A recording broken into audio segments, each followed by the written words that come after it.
It is the 0 hour. Good morning. Welcome to the live stream. Hang on, let me audio check real quick.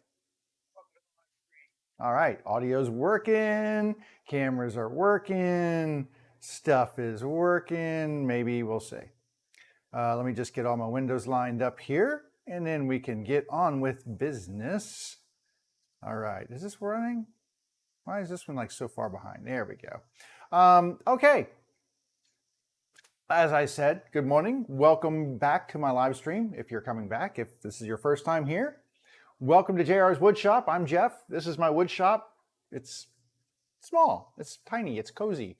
It's my garage, and it's where I've set up operations for doing stuff that I do with wood and things. So welcome. I share this on 3 different platforms simultaneously. This is live. This is not recorded. This is live. I share this on Facebook on my JR's Woodshop page. I share this on twitch.tv at JR's Woodshop and on YouTube at Jeff Ravel, because I've had the channel for ages, and changing it to a different name is a pain in the butt. So anyway, we leave that one alone. But the other ones are JR's Woodshop. If you look down at the bottom of the screen, you'll see I've got socials kind of all down in there. It kind of just tells you what all my social links are. Also, if you look in the description, if you're on YouTube or Facebook, or if you look in the About section, if you're on Twitch, you'll see all my socials are linked in there. So if for some reason you want to go check out my Instagram or Twitter or whatever, I don't do a lot of tweeting. I tweet every now and then. Instagram a little bit more often. When I'm doing stuff, a lot of times I'll take progress photos as I'm going and post those to Instagram. I don't go crazy on the gram because it becomes a lot of work. And I'm not happy with that at all. It's just a lot of work to be one of those Instagram people that's always up to date and posting all kinds of stuff. And honestly, I don't care. I throw it up there just to kind of keep progress, show little cool things every now and then. But honestly, it's not like I'm looking to be Insta famous or anything. So I just kind of put it up there to share. And Facebook is the same way. On my Facebook page, I do share videos and photos and things like that on the Facebook page, just of stuff that I'm working on in the shop or interesting things that I find and things like that. I'm not a big fan of the way Facebook runs their pages. Not your personal page. That's actually set up and runs very differently than a page, because they assume every page is a business. And while yes, I do sell the stuff I make in there, it's more of a hobby page for that particular instance. It's where I show off stuff and things like that. But they set everything up like this confusing business, because they're trying to milk every penny they can out of you. Because they want you to boost this post and boost these photos and hey, advertise for it. And it's like, I don't really care about that stuff. If you're there, you're there. If you're not, I don't care. That's just the way it is. I'm a retired dude. If you didn't know, I have retired from my previous job. And so I do this for fun. The live streaming thing was my son's idea, actually. He's like, you should live stream that, Dad. Because I do gaming and stuff. I also have a PC dedicated to I play games with my son, like Call of Duty and stuff. And he's like, you should live stream. I'm like, oh my God, there's like a gazillion gaming live streamers. He's like, no, you're wood shop. You should live stream that. I was like, well, that's kind of nobody would want to watch that. But as it turns out, people do come in and they watch. So I figured, you know what the heck? I'm in here anyway. And I do like tech and I do like toys. And so I got myself set up. We've got a multiple camera stream going on here. Why is that light on? That light should not be on. But we have a multicam set up in here. I've got GoPros. I've got webcam. Well, they're handy cams set up. So you can see I got views around the shop, and there's number 4 right there. So we've got cameras. I've got lights and goodness gracious things going on. I've got a computer over there. that you can't see that is pushing all of this out to my my feeds. So anyway, today is Monday. What's the date today? Today is August 2nd. My gosh, this just zipped by. I'll cover the shop this weekend. I didn't do a lot this weekend because my son, the one who suggested I live stream, he dropped off his dog along with his girlfriend's dog, and they left. So Friday I was not here. I had to take them to the airport, which, funny story, I live in Northern Virginia, and they came over Thursday night because we were going to leave Friday morning to go to the airport. And so Friday night, we're talking about like, oh, what time do we need to leave and everything else. And his girlfriend mentioned BWI, which is Baltimore Washington International Airport. And I'm like, well, what are you talking about? Like, yeah, we're flying out of BWI. And I was like, oh. So he asked me for a ride to the airport. When you ask me for a ride to the airport, I'm assuming you're going to Dulles International Airport or to National, both of which are about 35 to 45 minutes away from me. Not BWI, which is about an hour and a half on a good day. So anyway, they were going out of BWI, and I understand the reason why, because flights are just cheaper out of BWI. I'm not sure why that is, but man, bargain flights come out of BWI for, now you're also flying a lot of bargain airport or airlines. Like I think they flew on Frontier, and they're also going to be flying on Southwest. So you get the bargain airlines, but you do get a lot of cheaper prices. And, but man, it's a pain. So I had to drive them all the way out there on Friday. You know, like I said, at minimum hour and a half, and then turn around, drop them off, get them settled, and then drive an hour and a half back. So that pretty much crushed the majority of my morning on Friday. So no live stream on Friday. Last Wednesday, when we were here last, what I was doing was milling up a whole bunch of wood that I had. I think I cut it down into about 3-inch wide strips. And at the time, it was about an inch thick. Well, we took about 1/4 of an inch off. We jointed one side flat and then ran it through the planer, got them down to about 3/4 of an inch thick. And I did that with all the boards. And I have 2 walnut boards, and then I have 1, 2, 3, 4, 5, 6 cherry boards. So this be the cherry boards right here. So you can see, nice and cherry colored. Kind of a nice mellow yellowish color to cherry until it oxidizes, and then it gets darker, or I stain it and it gets really dark. But after I was done milling, at least down to the thickness, oh, excuse me, oh my God, those dogs. My son's dogs just are a handful. They had me up early in the morning and everything else.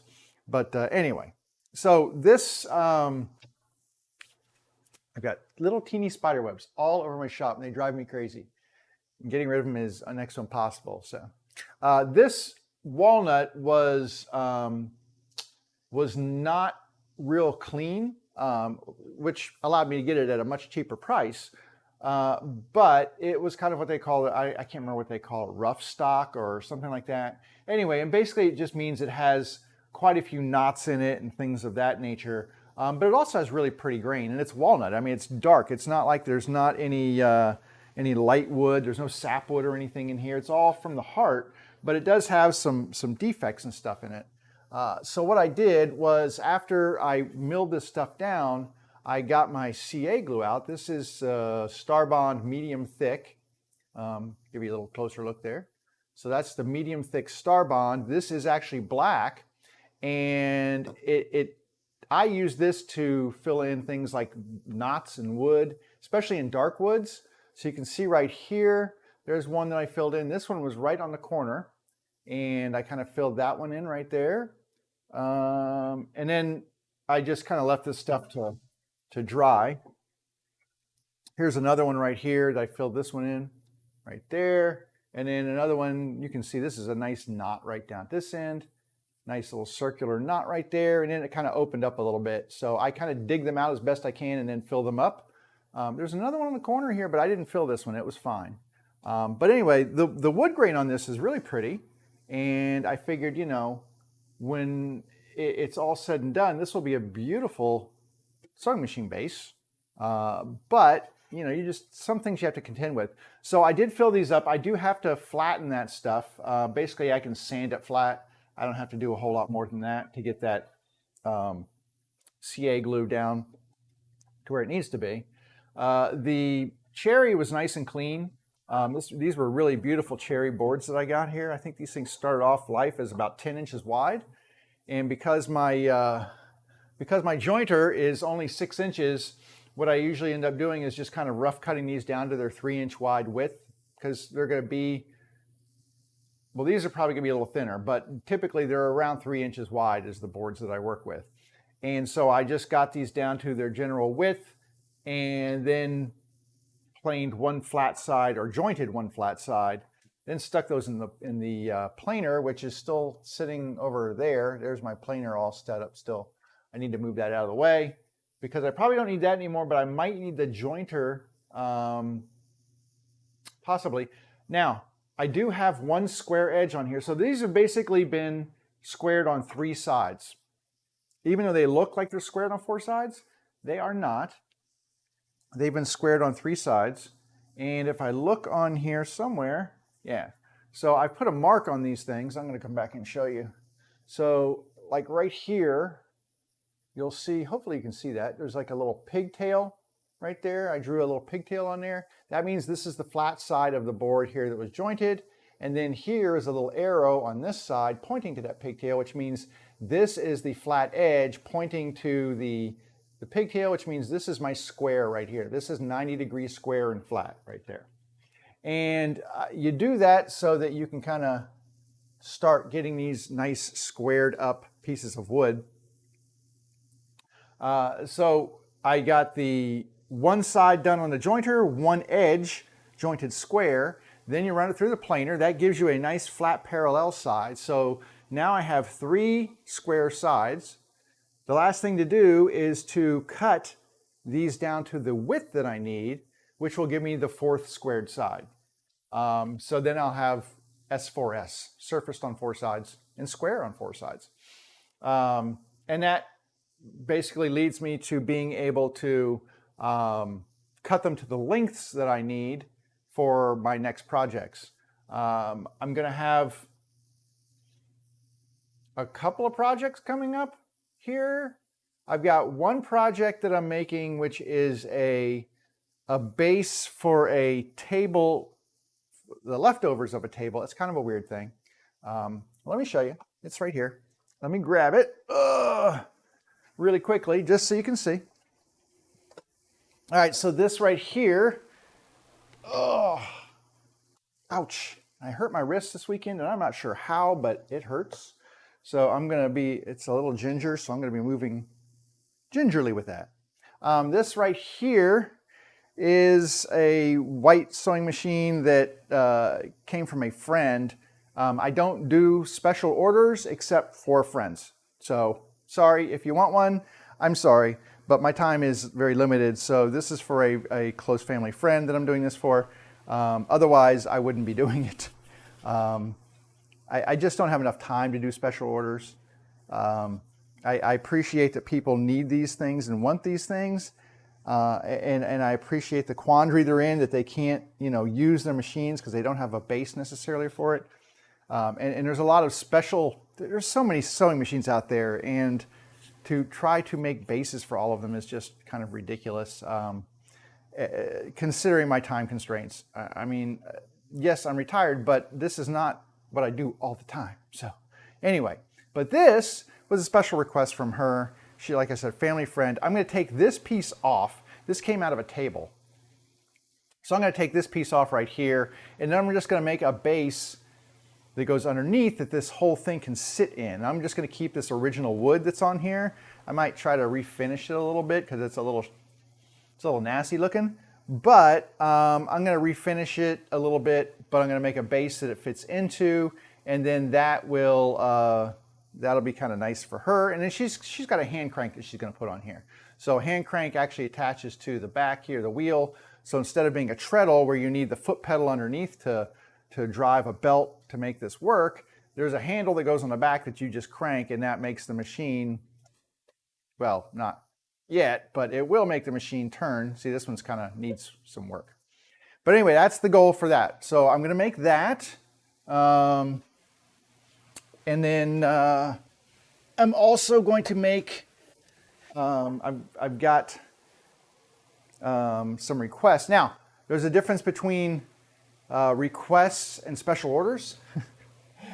So as I get people requesting a certain style of bass, then I will go ahead and make a batch of those because there's a need, and there's you know, it's not like I'm making a one-off for different people. I'll make a batch of them and then just put them up and sell them. So I had some folks asking, I had made some 301 basses. That's another machine that has a long bed that flips up. And then there's also a short bed version of that flips up. And I made a machine that basically you can use it with either the short or the long bed. And so I've gotten some more requests because I sold out of those. And some folks were saying, hey, can you build some more of these things? So I did. Currently right now, I am spraying lacquer on my last batch of basses, which were for what we would call 3/4 size machines.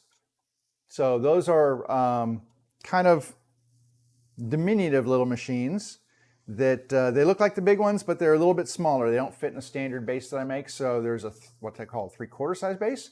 And these were typically all hand crank machines. There's very few of them that I've ever seen that were actually treadle machines. They all came out of older basses, older wooden bases, but over time those wooden bases have kind of broken and deteriorated and such, so I'm making replacement bases for them. So those are actually being lacquered right now. I finished those a little over a week ago, and I had to let the stain and the oil and such that I use for them, I had to let that stuff cure before I could put a top coat on. I top coat in lacquer, like a semi-gloss lacquer, and I'd have to let the oils or the oil stains or whatever I'm using, I have to let that stuff totally cure out before I go and put that top coat on. Otherwise it may not dry properly and things like that. So, but they have now cured, and I'm now in the process. I bring one out at a time into the corner of my shop over here and spray paint that. So it's kind of an easy process because I just hit it from all sides, and then 15 to 20 minutes later, it's ready for another coat because the lacquer dries really quickly. Lacquer is really nice also because it's kind of self-leveling because it has solvents in it. So lacquer has its own solvent. So as you spray a layer on, it dissolves into the layer below it. So it's kind of nice in that way. A lot of stuff that you use, like polyurethanes and such, you need to sand between your coats. But lacquer, you do not. The only thing I do with lacquer is I'll apply like 4 coats of lacquer, then I will sand the surface with like a 400 grit really super lightly, and just to take off any dust nibs and such. And then I put 1 more coat on top of that, and that usually makes it super soft. It's buttery, it makes the wood buttery smooth. It's really nice. I like the semi-gloss because it's not a plasticky look and feel to it. It's very natural. It looks like hand-rubbed oil finish or a wax finish on it. Actually, if you hang on just a second, I can show you, because I just finished the last top coat on the top of the base. I still have to do the bottom of it, but let me come over here. Sorry, I'm walking in front of you. So, but I'll bring this over and show you because this one is in the process of being lacquered.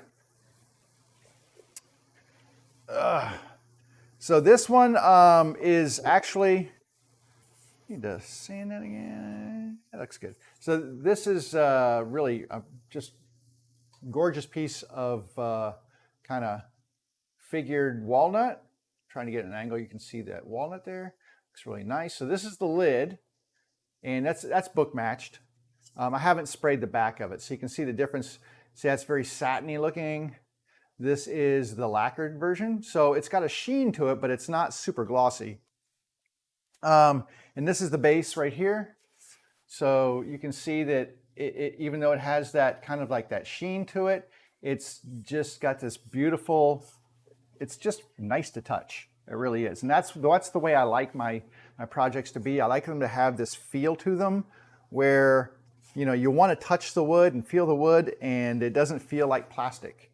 So this would go on there like that. And then that is a base for the sewing machine with a side compartment in it. And that's kind of a typical standard sized or standard style base that I would make. The last thing I need to do is I need to spray the bottom of this, and I need to spray the underside of this because I give this a few coats of lacquer as well. And then once that's done, I'll set these down in my basement and let those cure for a while. And because you have to, I let the lacquer cure for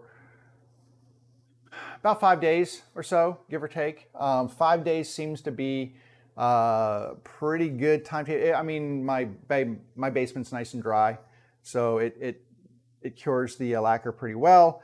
But I don't like to sell these until they are completely ready to be shipped. And if I try to wrap them, like after I sprayed this, if I wrap this with bubble wrap, that bubble wrap, there's a good chance that it would actually stick to the lacquer and then that would be ruined. So I always let these sit for about a week beforehand. One thing I was going to show you, just this is a helpful tool tip, if you will. So when I'm lacquering these things, I usually just like to stand in one place when I do it. I don't like to have to work all the way around the piece. And I was just going to show you, this is kind of a handy little thing. I got this, I don't know, maybe a couple of years ago at IKEA. I mean, you could probably get them at other places, dollar stores or whatever. But this is perfect. I usually put painter's pyramids up on here and then I set the base up on top of it. And this thing looks like horrible because it's covered in, well, it's covered in paper. First of all, I just wrapped it in paper and taped the paper on. But I lacquer on top of this and it's a Lazy Susan. So it basically allows me to spray aside, turn it, spray aside, turn it, spray aside. And that's why it has crap all over it, because dust and everything kind of sticks to the lacquer that's fallen on here. And, you know, so it feels more like sandpaper. But, I mean, I could peel this off and it would be just fine. Here's the bottom of it, so you can see. It's just a Lazy Susan. And I think I got this at IKEA. I don't know, maybe paid, I don't know how much, 10 bucks for it, maybe? Which is funny because it's IKEA, but it's made in China, so whatever. But this thing is awesome because, like I said, it allows me to spray all the sides without having to either physically pick it up and turn it or have to move my body around in there. It's small enough that if I wanted to get a little spray tint, but you can get it like a 3-sided spray tint, or basically maybe 4-sided, but it's basically a tint that goes over that kind of keeps your spray from going out onto your surrounding area. But this is small enough to fit inside there if I wanted to get one of those.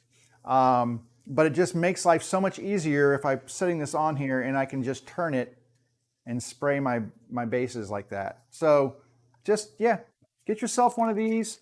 I mean, I didn't have to cover it in paper. I just did, just because. And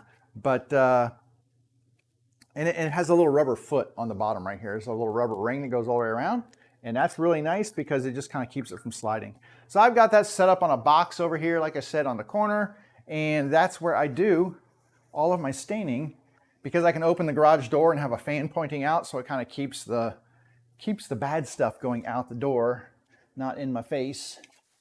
But anyway, if you are going to be doing any staining or lacquering of projects where you would have to turn them often, I would definitely give that a try. And the other thing I would say is that, so what else I do is when I get ready to do the bottom of the base, instead of setting it on that flat surface with the paper on it, I have a can, like a quart paint can, that I set on the middle of the Lazy Susan. I turn the base over and rest it on, so it's basically the quart can is sitting on the bottom, so the whole thing is lifted up. And then I just do the whole same thing. I just spin it. I mean, I don't spin it and spray. I stop it and spray, and then, you know. But anyway, it's a great little tool. I guess at 10 bucks maybe. I know you can order them online at IKEA online, but you got to be able to find those now. I mean, I'm sure you can find them on Amazon and some other places. So yeah, a very handy tool to have. So there you go. My little helpful tool hint for the day. All right. Oh, another little helpful tool hint is you can make yourself, if you don't have a lot of painter pyramids and such, and you need to have things to rest things on, you can make little stands. Like this is a piece of wood with 4 screws in there. I use this for the lids when I'm spraying the lids because those lids are not very large, but they need support. And the nice thing is that once you've sprayed it, if you flip it over and rest it on here, those pins will not screw up your finish.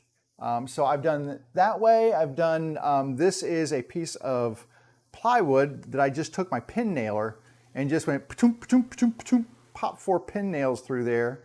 And it does the same thing, so they'll sit on there.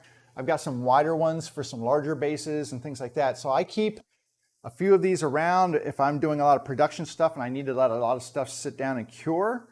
This is usually the easiest way for me to do it, is just have a bunch of these type of boards with screws or pins in them that I can rest the work on, set it aside. I'll take them down to my basement and line them up on a table down there so that once they're done being sprayed, they can sit there and cure. And so there you go. 2 tool hints today. That's pretty good. This stuff, I need to get these things cleaned off. And the reason is I need to run them on the table saw to get the width down. And it doesn't have to be perfect. It doesn't have to be perfect, but it does need to be flat to the surface. So I'm just going to run this really quickly here. That's pretty good. I got these down pretty flat. I mean, I let it soak in and stuff, but I didn't pile it on so that I didn't have too much work to do here.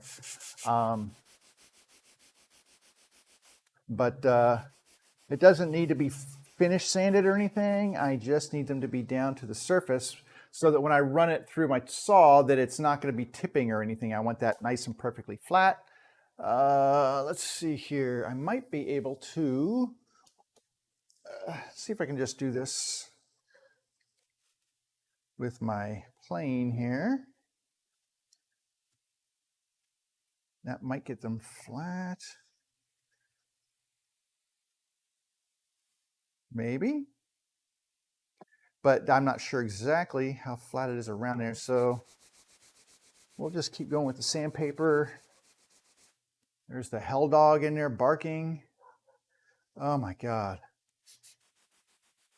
This dog, Satan, is missing a canine. That's all I can tell you. Just in there barking. Barking it up. I mean, I love my son and his girlfriend, and their dogs are on their own are fine, but whew, collectively, wow, they're wearing me out. That is no joke. And my poor dogs are just like, when are they leaving? They are not happy at all. Not happy at all. All right, this one's about flat here. I'm gonna have to go in and stuff a sock in that dog's mouth. My other son is upstairs sleeping, but you know what? He just needs to get his butt up out of bed. He can deal with those dogs for a little while, because I've been dealing with them since like 7 o'clock this morning, which not my normal rising time, I will tell you. It was one of the things I enjoyed about being retired was that I didn't have to get up at dark 30 and go to work. But his dogs seem to think that that's the best time to be up. So I'm not sure what the heck the deal is with that, but not making me happy. And that dog is just in there yapping. I don't know if you can hear it or not.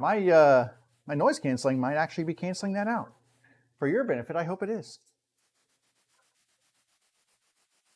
But anyway, this won't take very long to get these flattened down. And then when I do the finish sanding on these, they'll look much better. And then, like I said, the thing is, if you saw that walnut base that I just had over here a minute ago, it's very dark. So when I oil these things, which is what I do with walnut, I usually use a Danish oil on them, like a dark walnut Danish oil. And that usually is plenty to get these things, like these little knots and stuff, will not even be visible at that point in time. And I think this one's actually going to get cut off when I take this down to size. This will probably be lopped off. But, you know, I'll start with it flat, even if it does lose to the saw.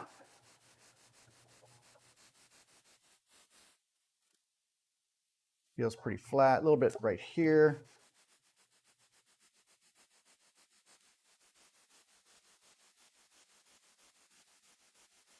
Bark, bark, bark. That is a crazy dog. And I gave her a bone filled with peanut butter. So, you know, I figured she'd be busy for a little while. But no. She just wants to sit there and... All right. Let me go make sure nothing's wrong. Hang on. This might be the theme of today. I'll be right back.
This might be a really fun day. I don't know if I'm going to get a whole lot done today, but let me try. Okay, these are flattened now to the point where I can run them through without any issue. Like I said, they're not final sanded. They're just kind of flattened down a little bit. So what I need to do now is get them trimmed down to their appropriate size, and I need to figure out what size that's going to be. So for I think I was going to make 301 bases. So what was I going to make? Yeah, I'm going to make some 301 bases. And then that big thing. I wrote some sizes down here. So let me just make sure that my thickness is 3/4, 2 3/4 for the big box. And then 2 1/2. So I have to figure out, okay, well, what am I going to make for that big table there? I just have to figure out which piece of wood I want to use for that. That's all I need to do.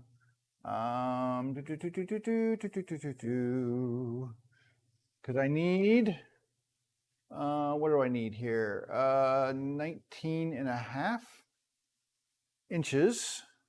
So I need a tape measure, would be good. So 20, call that 20 inches. So 40 inches on that. So right here, I'm going to use this one as the first one right here. And then if I said 19.5, right? Let me get a pencil here and just make some, if I have a pencil. Do I have a pencil? Well, once upon a time I had a pencil. You know, I can't keep pencils in my shop for nothing. Here we go, pencil. Okay, so 19 and a half. So I'm just going to call it 20 just to be rough there. We'll call this 40. And then the one end piece I need is 10 3/4. And that's what I wanted to see. This is more than 10 3/4. So I can get 3 of the pieces I need out of this board right here. I only need 4 pieces. I can get 3 of them out of this one. So what I'm going to do is I'm going to just make sure I've got room to maneuver my stuff through the saw here. And that means making room down here at the end so that it pushes through and doesn't knock anything off the table, which should be good right here. Might need to pull this out. This are my dimensions. I think we're going to be good right here. So I'm going to go ahead and set this up for 2 3/4 inches in width. So I'm going to come over here to the saw.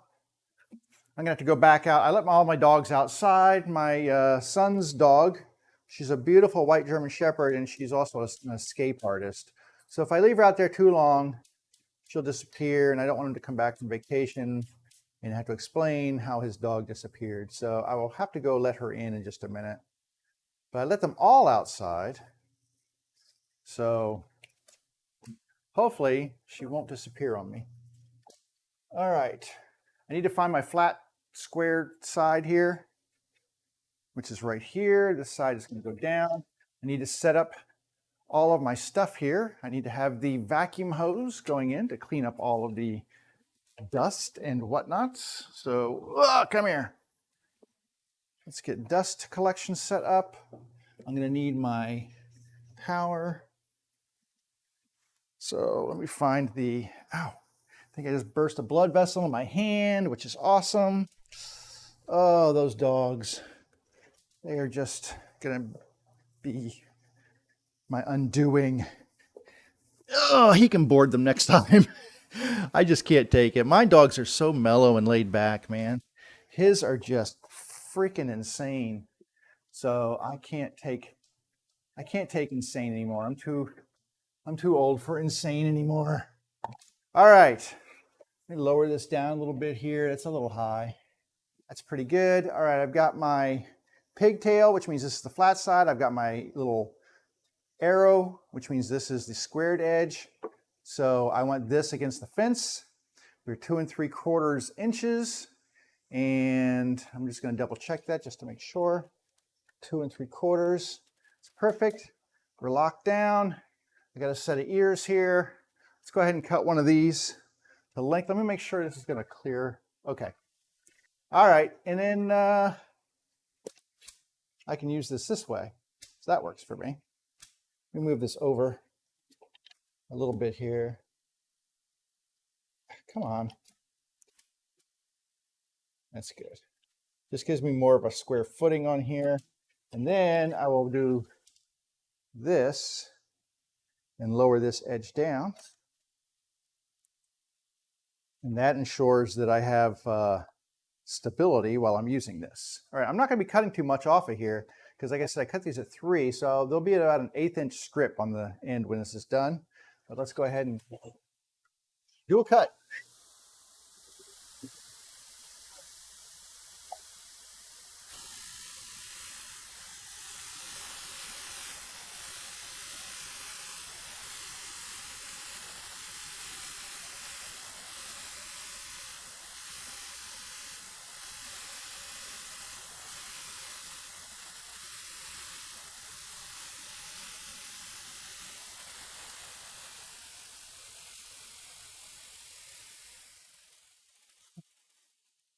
And I am left with a really, really long, thin piece of cherry. So that is basically an 1/8 of an inch piece of cherry right there. And I don't have anything to do with this. So I'll just throw it there. It'll go in the scrap pile. All right, so this is 2 3/4 inches. So I'm going to write that on here, 2 3/4, because now I know that this one is done. It's just a way to help me keep track of that. All right, I'm going to take another quick jettison break here to go let my dogs in so that they don't disappear. and I will be right back once again.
Okay, this is really fun. Not really, but they're in. So hopefully they won't kill each other. My son's dogs have a tendency to, I don't know, start fights with my dogs.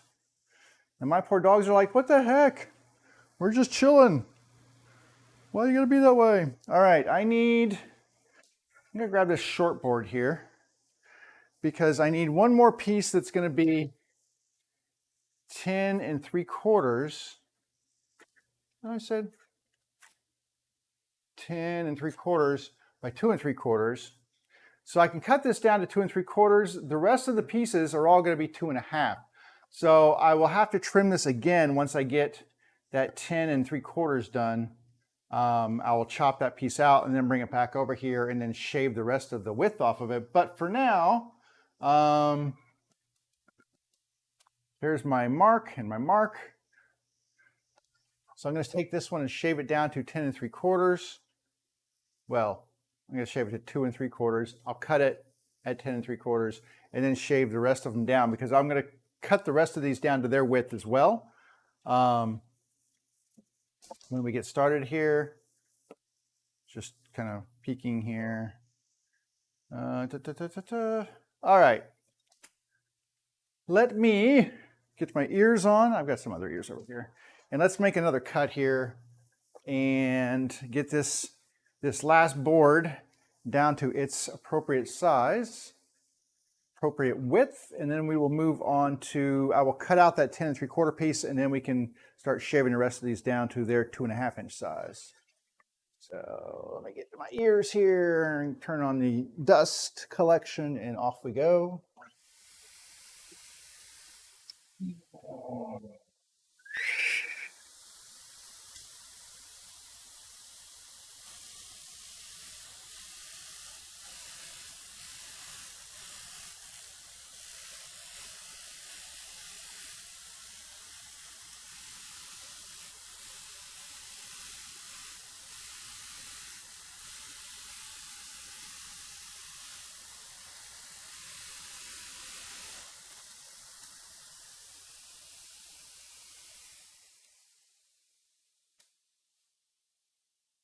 So this board did not start off life as wide as that other board did, because some of them I had to joint more to get them flat on an edge. Obviously this was one of those, so got this little leftover piece right here, which I'm going to just toss this in the garbage. That's the only place that needs to be. All right, now before I move forward, I need to cut this to 10 3/4. I'm also going to have to trim an edge off of here because this is not square. So I'm going to need to do a couple of things. I need to get some power over here. Hang on a second. You know what I'm going to do? I know you can't see me, but I'm moving this jointer or planer out of the way for a minute just to give me a little bit of room to walk in here, because as I said, my shop is muy pequeño, and you know, I like to walk around sometimes, not have to climb over things. All right, I'm going to rearrange my shop real quick. I don't like to do this, but I'm going to try to keep the dust and stuff to the minimum. And so I'm going to move the power over here to the saw that you can't see. You can sort of see it with this one, so I'll put it over here. All right, what I'm going to do is I'm going to cut an edge off of this and get it square, because this is not necessarily a square edge right here.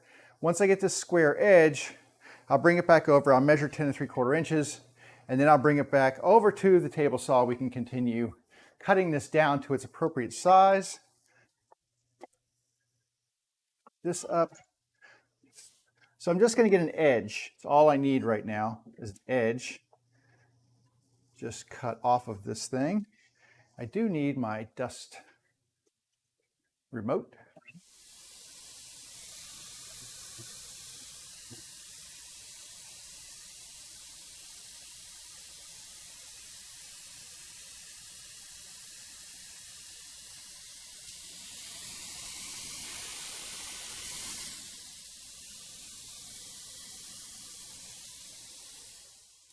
Okay, I now have this down to the, well, I don't know what the hell happened there.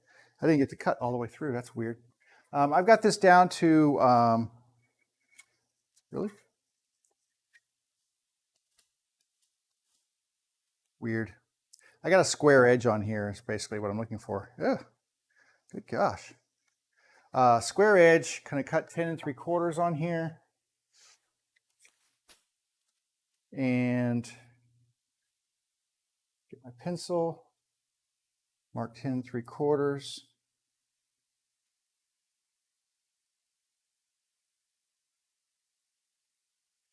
Find a square and mark that off on here.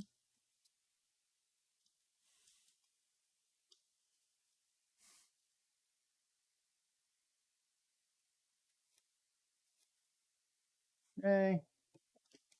Actually, I missed. Really? Go figure. Wow. That was super, Jeff. Way to miss. You had one mark you had to hit.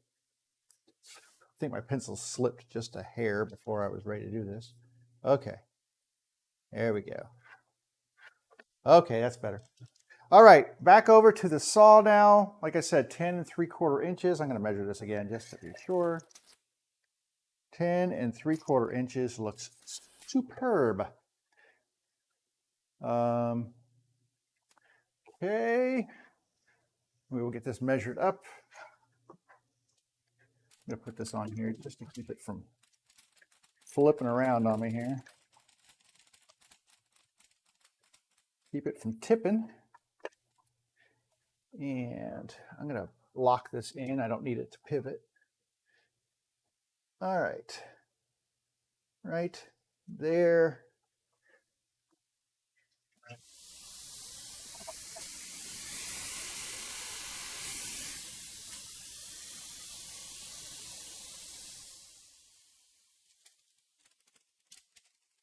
Okay. So this one right here is now 10 3/4. I'm going to write it on here because that way I won't forget by 2 3/4. so that I know which piece goes where. Now this gets knocked down to 2.5 inches, which is what the rest of this wood will be cut down to. So I'm going to try and do all of that pretty much as quickly as I can. And that means I'm going to move this stuff back to the table saw so we can make some repeatable cuts instead of this like one and done kind of thing. I don't like doing that, but that was kind of necessary because I needed to get a little bit thicker stock out of this before it was trimmed all the way down. Pull my pants. You know, I bought new pants and they still kind of don't fit me. And they're like a size smaller too, which, you know, I shouldn't complain about, but I do want them to kind of fit. All right. So now I'm going to find my mark again, where it was squared up. It was on this side, and right here it is. So now I can take this down to 2.5 inches. So I'm going to measure this down to 2.5 now.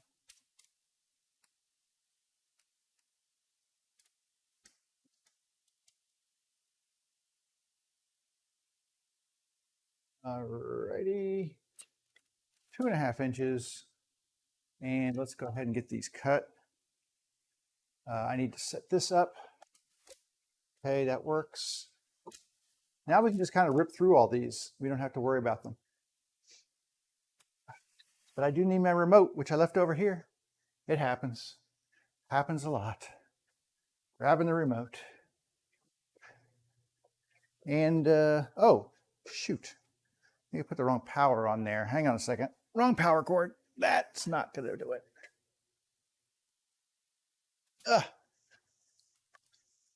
So I need this power cord. There we go. That's what I wanted. Okay. Got power. I've got dust collection. Let's cut.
This is my flat.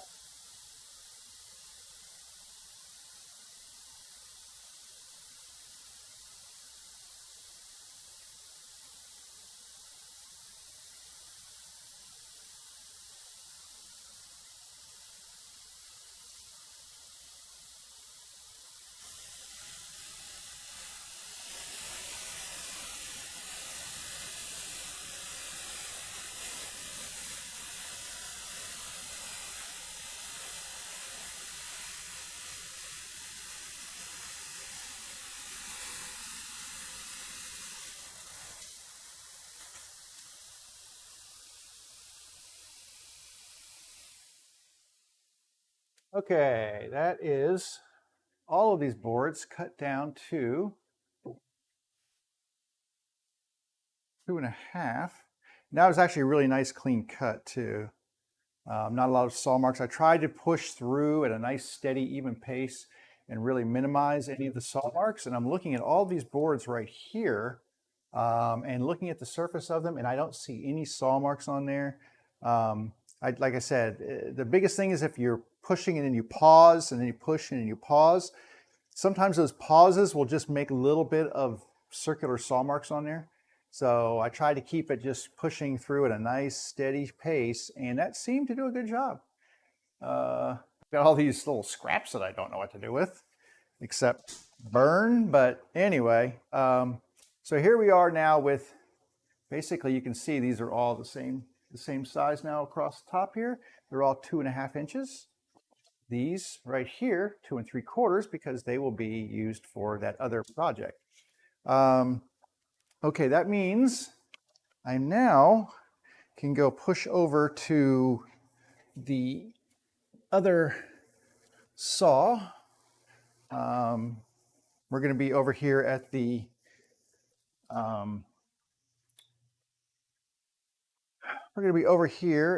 crosscut saw here, and I'm going to move some stuff out of the way just a little bit to try to keep the dust from hitting it. But I'm going to get this set up, and then we can start doing some measurements and getting some pieces cut for these different projects. So that'll be kind of fun. Now, some of these things, I will be doing some CNC work on them. Namely, the end handles for the, well, I could do it for all of them, I guess. All of them could have handles on the side. That big one, I don't know that it really needs it, but I could do handles on the side. Like this is one of the side pieces. I could definitely put a handle under there. So that would work. And then handles go under all the other ones. So the handles are all done on the CNC machine. I use a 1/4 inch upcut spiral bit or whatever it is, and just put the two end pieces together, and it mills out a pocket. When you separate them, those pockets turn into little grippy handles on the sides. So I do that automated. I used to do it on the router table, and which was a scary process for me because I have the router bit that looks like it wants to take your fingers and turn them into little pulp. It's a scary looking router bit. It's huge, and I would get chip out and stuff. When I started doing them on the router or on the CNC, it was just like boom, all my problems were solved. So that's pretty easy. The other thing I need to do is I've got a section on the sides of the 301 bases where there's a notch that goes into those bases. That notch is there to basically, well, the notch is there to accommodate for the hinge in the actual machine itself. It has a hinge where I told you that bed lifts up. Where that hinge kind of comes together, it goes down below the surface of the top there. So you have to accommodate by making a little pocket for that hinge to fit into. So I've already figured that out, and it's already in my plans here for doing that. I have plans that I work from just so I can double check my measurements and stuff. Now, I've got the saw set up over there. I'm going to need to get these things cut. So I need 2 at this length, and then 2 at the 19.5 length. So what I'm going to do is I'm going to set up a camera for you all to see, because I don't have one set there at the moment. So I'm going to whiz this one around. You can't see it. You're like, which one? We don't see. Which one are you talking about? Don't worry about it. You'll see in a second. I promise you. Promise you'll see. But I'm just getting it set up here so that you can get a better view of the saw over there. So what I'm looking at now is, let's see how that looks. Ah, there it is. So that is my Delta Cruiser saw, and it is awesome. It has kind of like a robot arm head that lets it be put closer to the wall, so you don't have to have those long rods coming in and out. So it allows me to accommodate for much wider boards than my old crosscut saw, which only allowed me to do like 6-inch wide boards. Okay, 10 3/4, we need to cut a square end on this board right here. So this board needs a squared off end because this is still rough cut here. So we're going to square this board off, and then we will measure out our, we'll just do the 10 3/4 first to match this one, and then we'll cut the longer boards. I think that's fine. But let me go ahead and get this kind of sized up here. And hello, there we go. I'll put this on here just to keep it from, it just kind of keeps it from flopping down over here. I don't have the doors open today, although I could. It's a very beautiful day out today. I really should get on my bicycle later on. All right, let's come over here and just chop this off really quickly.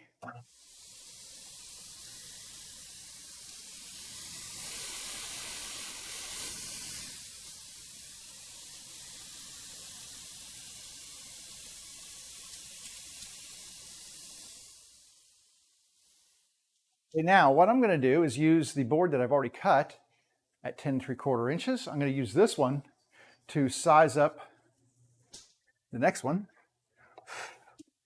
Since I now have a square edge to work with, I can move this back here, line those two boards up. I'm just using my fingertip right here to line up this board that's been cut with the board underneath it. I line those edges up perfectly.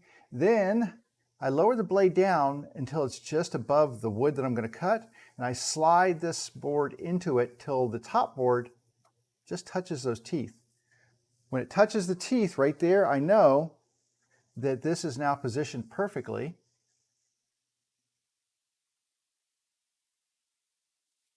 To make this cut. So I'll move this over a little bit. I'm going to put this back down just to kind of keep it from slipping out of the way. And we'll make this cut.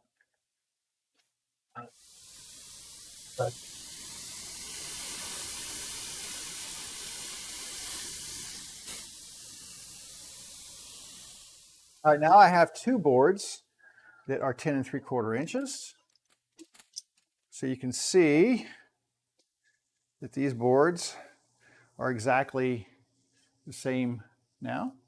It's why I like to use the one, once I get one cut to size, I like to use that. I don't like using a stop block as much. I like to use the board that I cut previously. It's just, I find it's pretty darn accurate. So not everybody does it that way, but I do. So that's the way I do it. All right, and there is two 10 3/4 inches. Now we need 19.5 inches. We're gonna need two of those. So I'm gonna come out here and measure 19.5 and make sure I've got these measured out here, 19.5 inches. Here. And I'll get my woodpecker square, and we will just carry that line all the way across the board.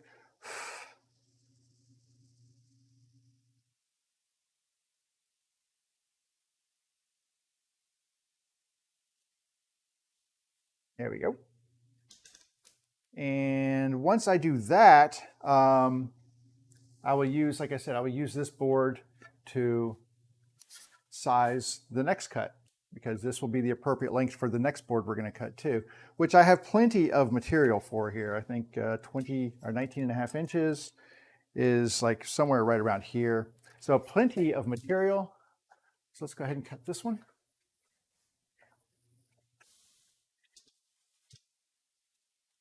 I need to move my saw over a little bit. It's hitting the door. Come over. There we go. Oh, me problems. These are all me small shop problems. Small shop problems.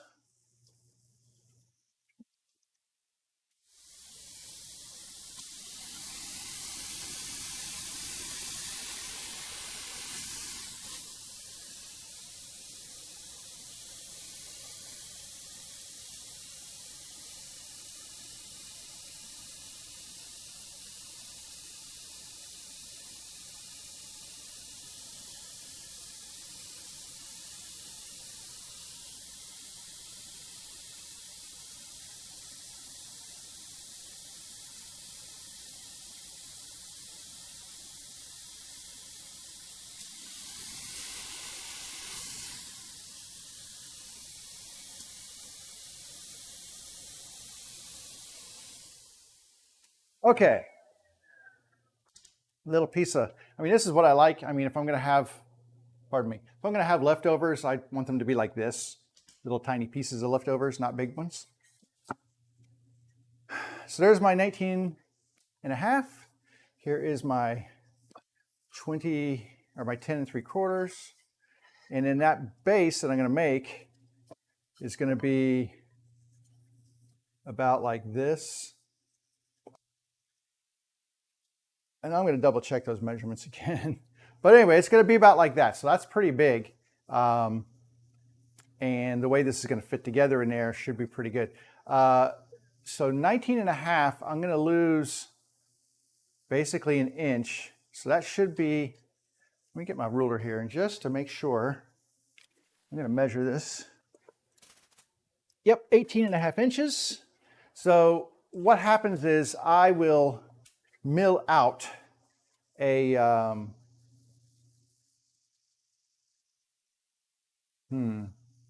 on. I'm thinking here. I'm thinking.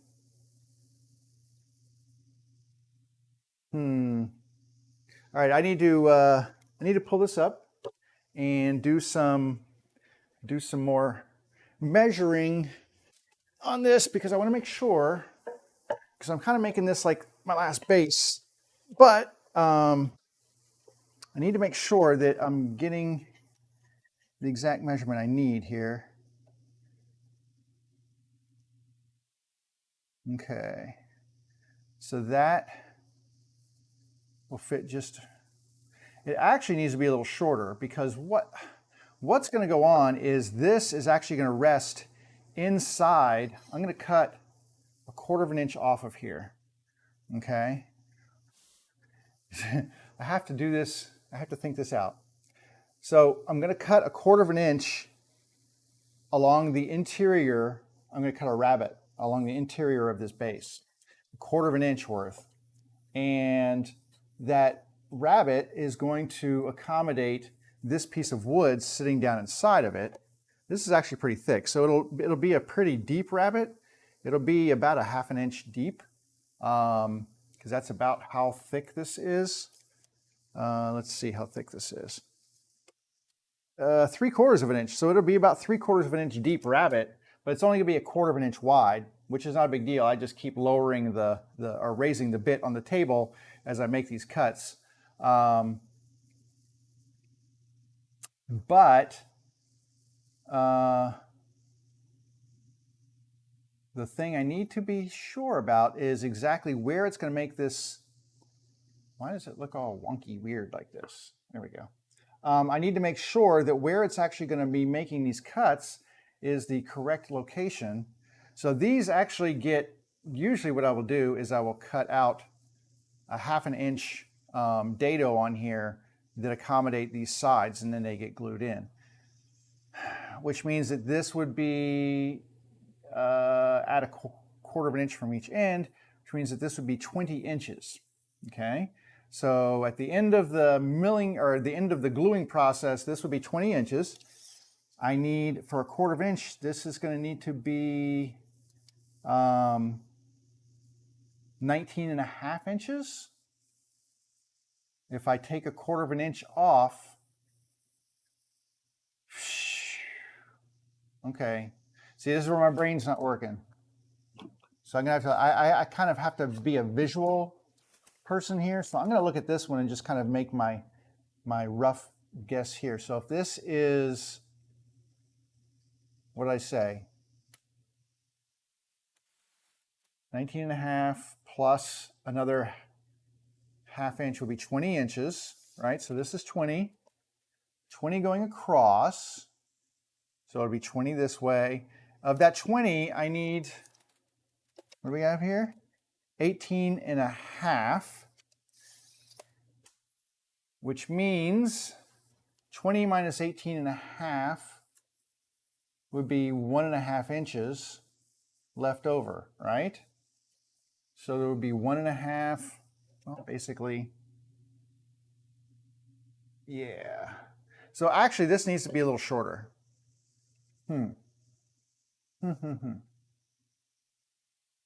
Okay, I'm going to come back to measuring this because I really need this to be accurate, but I think I can actually go 19 inches instead of 19.5 on these. Because I have to add a 1/2 inch onto the entire length because that accommodates a 1/4 inch on each end that gets on there.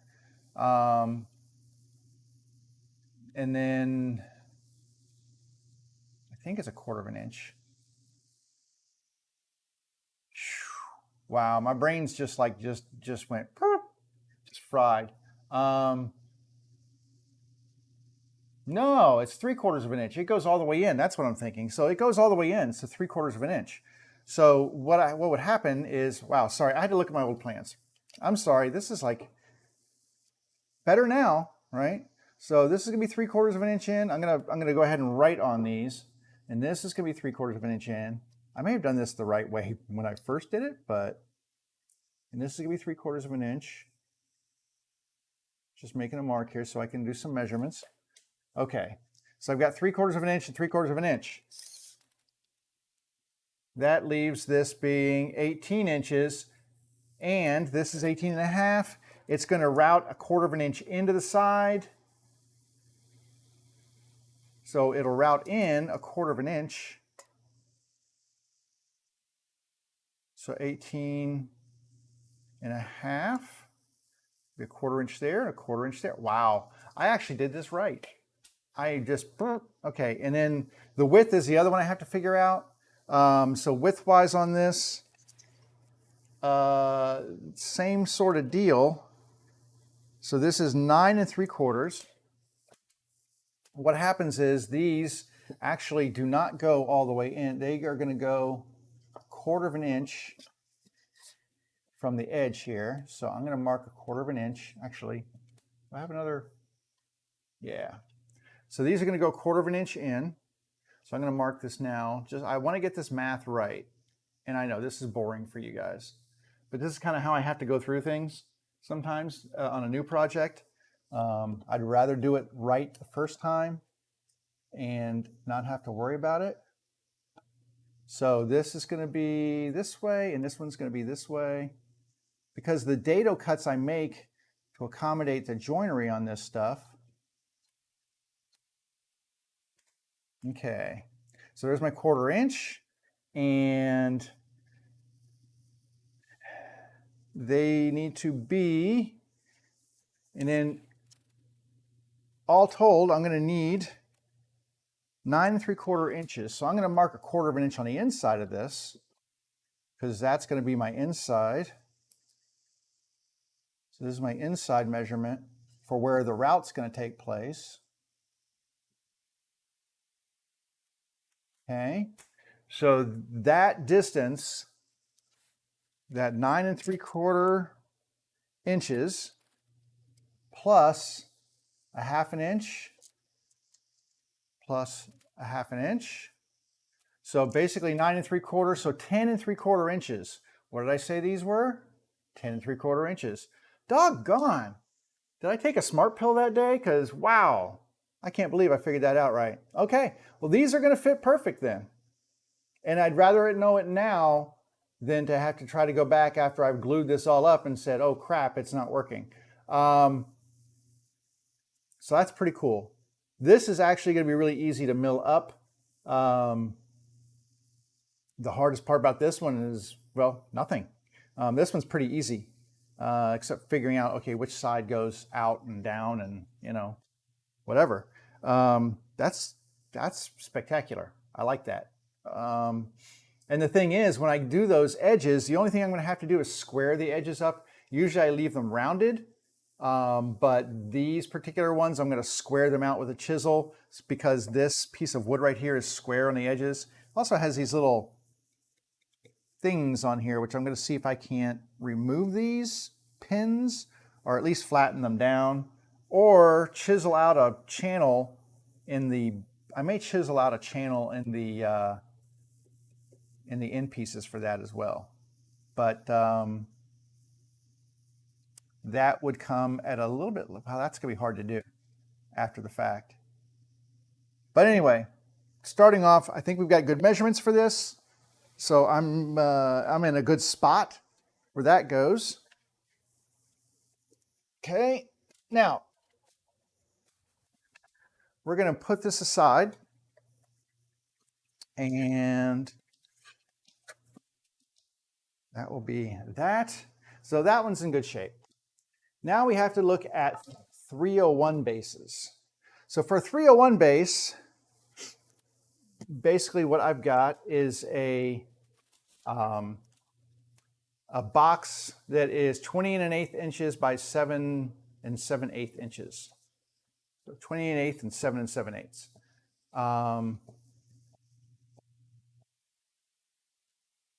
And why did I measure those?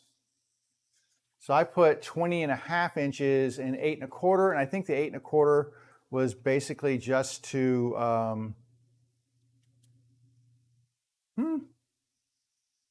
I think that was just to give me some leeway in having enough length and enough width so that I didn't undercut these. These are going to be joined differently. I was doing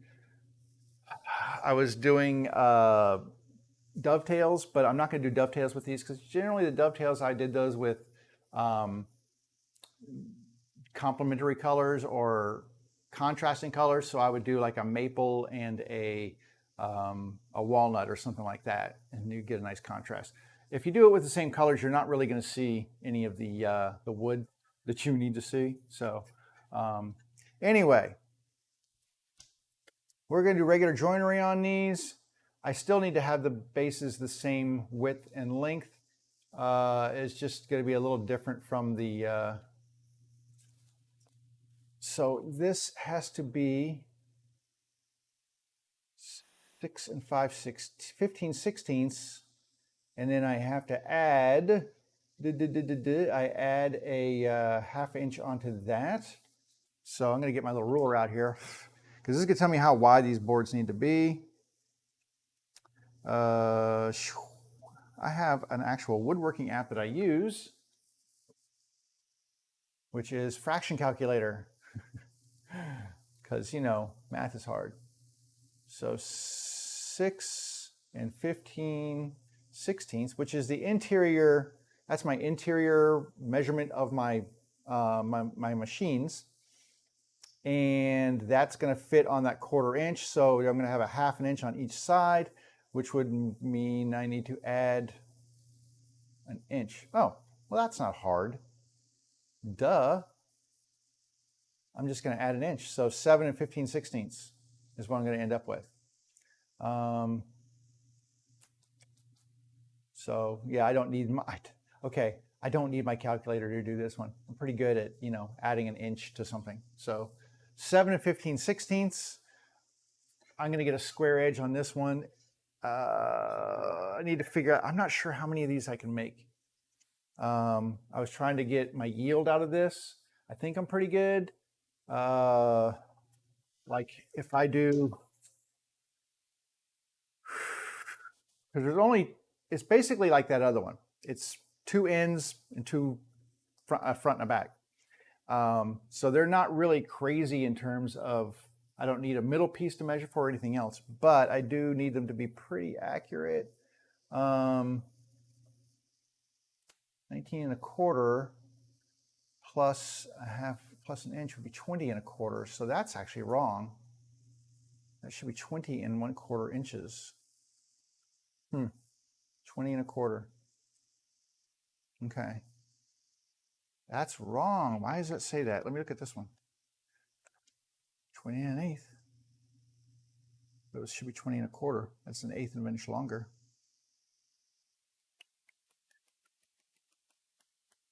So, 19 1/4 plus a half inch on each end. So 20 1/4. All right, so 20 1/4. I'm going to just do some rough measurements here. 20 1/4 plus an eighth right there for the kerf. And we're just going to measure to this one. 20 1/4. Maybe if I can get it on here.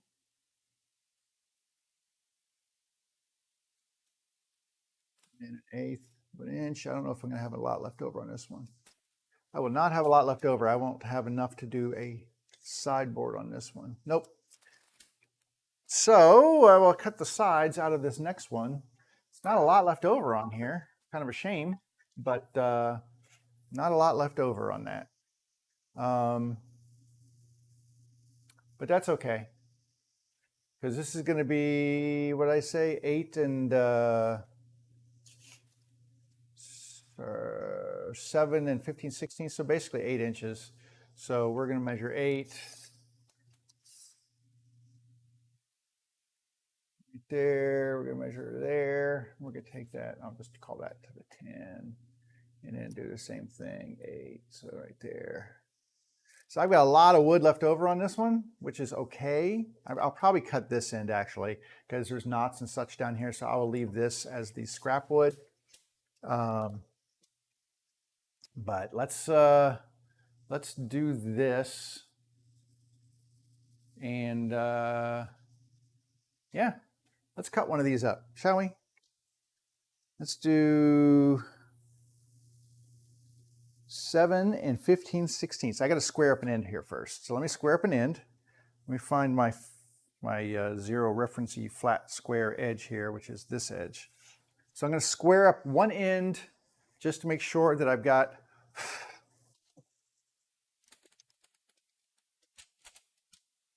a very square edge to start with. And then we will measure out to my 7 and 15/16, and then cut 2 of those.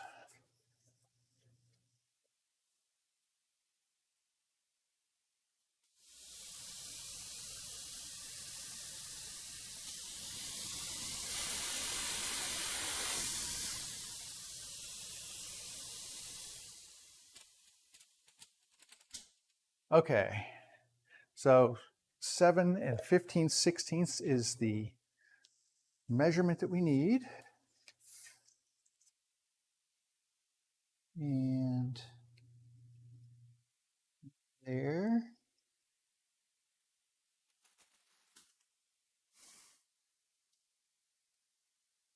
Sure, I get this time. It's so hard to see the lead on the walnut. There we go. Okay, let's go over here and cut these out.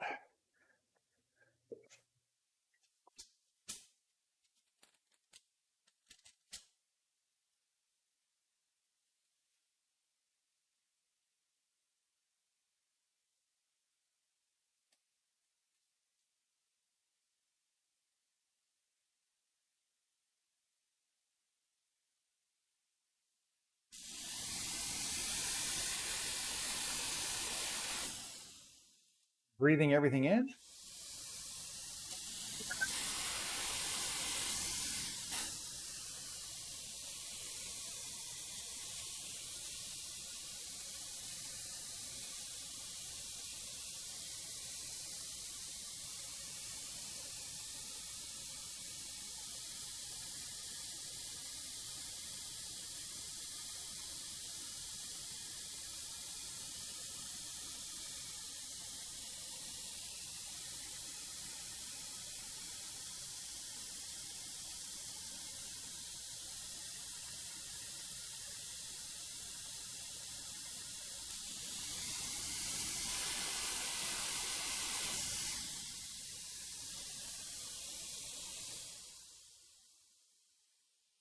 Okay, I'm going to check these measurements in a minute because I'm not 100% sure on this one. I'm going to do the same thing now. I'm going to cut this off, and then we will get a square edge, and then we'll cut these to length. I'll measure it and cut it. Wait right there. Here's my good edge. This is, it's not bad. I like that.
One day I'll get something to keep that drawer closed.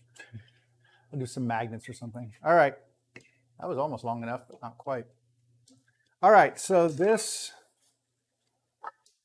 is where I'm going to start doing my measuring now.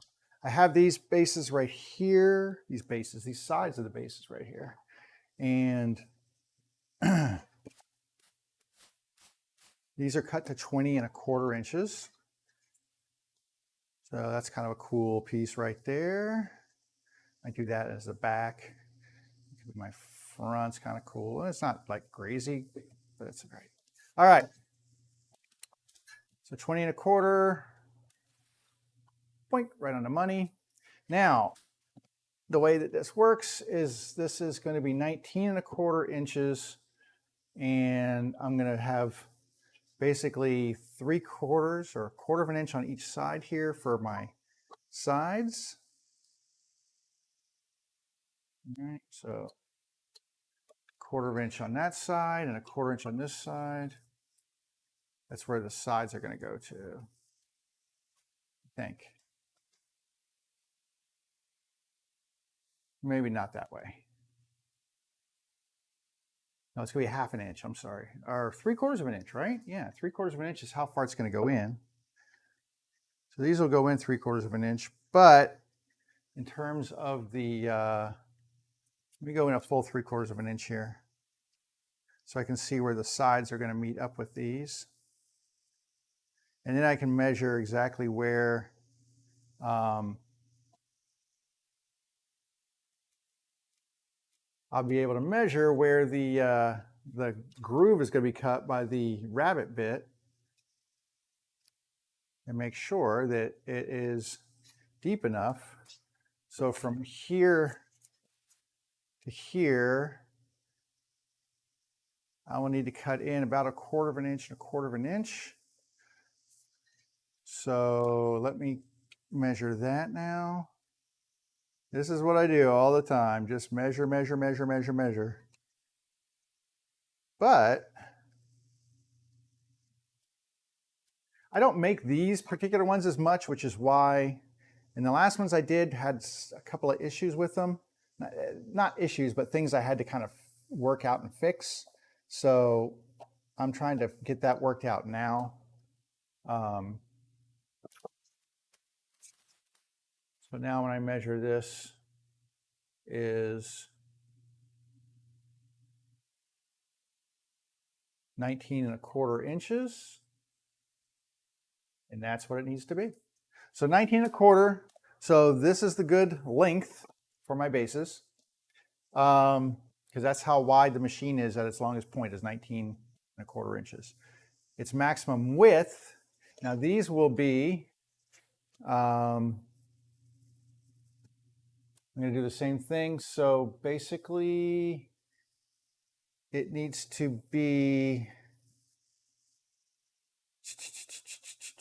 these may actually be a little long, because they're actually not going to be to the very end. If I was doing this dovetail, then these would need to be all the way to the ends of the boards.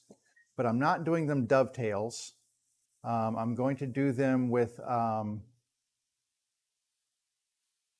my standard joinery, which means that these actually need to be a ½ inch shorter than they are. And to know that, I need to, hang on a second, let me measure this just to be sure. But I'm pretty sure I need to make these about a ½ inch shorter. So let me get this kind of squared up and be able to measure this.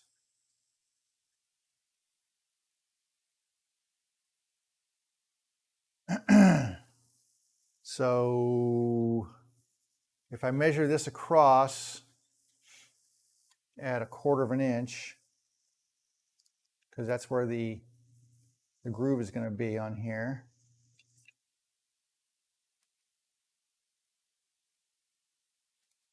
And I have them set up like this. Let me do it like this.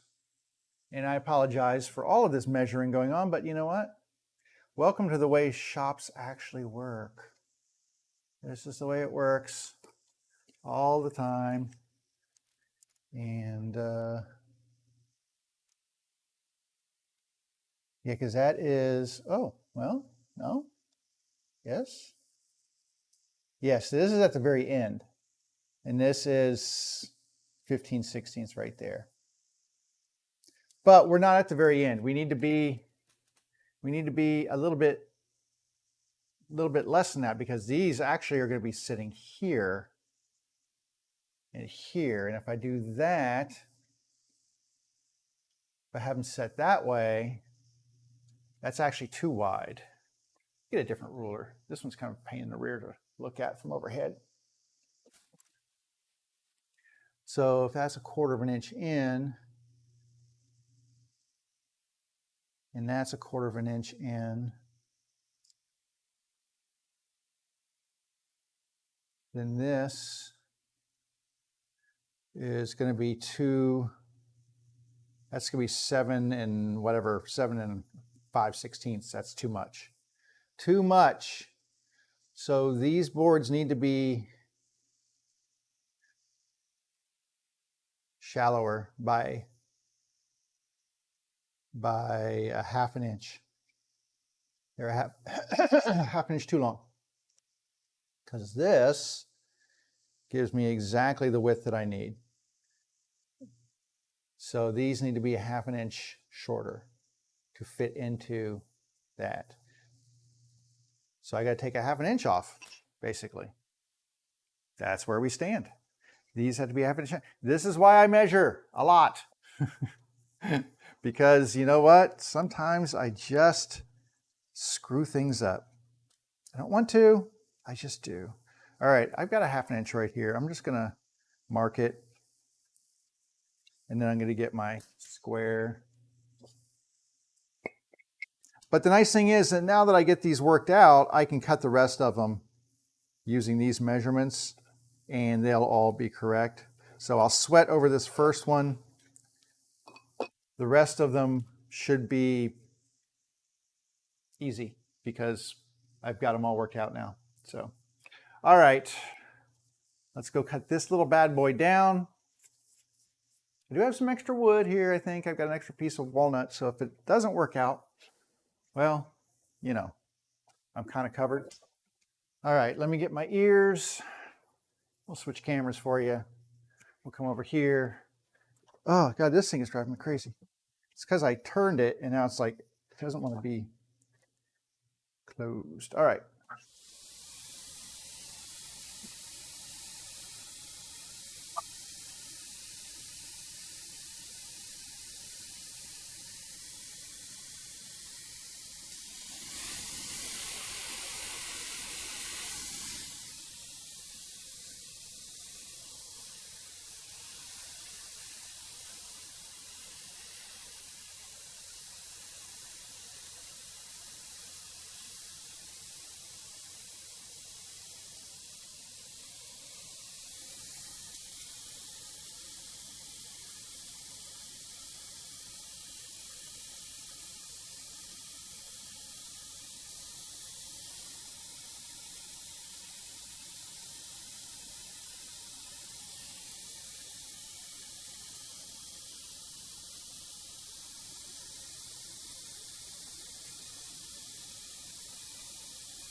Okay, so just to give a recap, what happened was the last time I made one of these bases, I actually made it with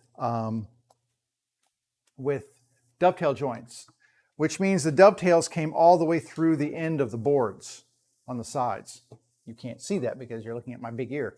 There we go. So on the dovetail, it actually came through all the way to the ends, which means the board had to be the exact width that you needed, because that board would run from this end to this end. Well, what's happening now is that I'm doing a different type of joinery where I will cut a dado in here and remove basically a ½ inch of wood, which means there'll be a ¼ inch of this board sticking out here. So I'm losing a ¼ inch on this one and a ¼ inch on this one.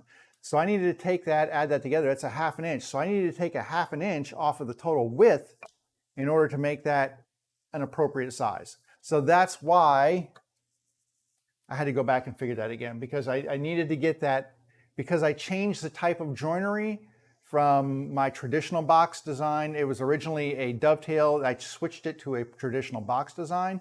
Because I did that, I have to account for that ¼ inch of inboard sticking all the way out here. And traditionally, dovetail, you would be slotting these, and then these would fit all the way to the end. Not doing dovetails, because A, dovetails can be a pain in the butt. B, I don't like doing dovetails with the same species of wood because they just look the same. The other thing I could have done, all right, is I could have done miter joints. So a miter joint, basically I could have cut these to the exact size I needed, to the width and the length, and then you cut a 45 here, and you cut a 45 here, and you put them together. Problem with miter joints is they're not super strong. When you've got things that are going to be supporting weight and stuff, I like to have a strong joint. I don't find miter joints to be that strong. So I don't know what you call the joint I make. Maybe it's kind of like a half bridle joint, something. I don't know. I don't know what the name for it is. It has a name. I've seen it somewhere. But anyway, I find it to be a much more superior joint than a miter joint, because miter joint, you're trying to glue end grain to end grain, and it's not a good match. And then you have to do, if you're doing that, well, that means you have to put splines in. So then I get a spline jig out and cut splines in, and then you got to add the splines and everything else. So this basically is the best way to go for doing it, I think, if I'm not doing dovetails. So, but like I said, that being said, now I actually have measurements that I can use to replicate onto these other boards over here. What time is it? 12:40.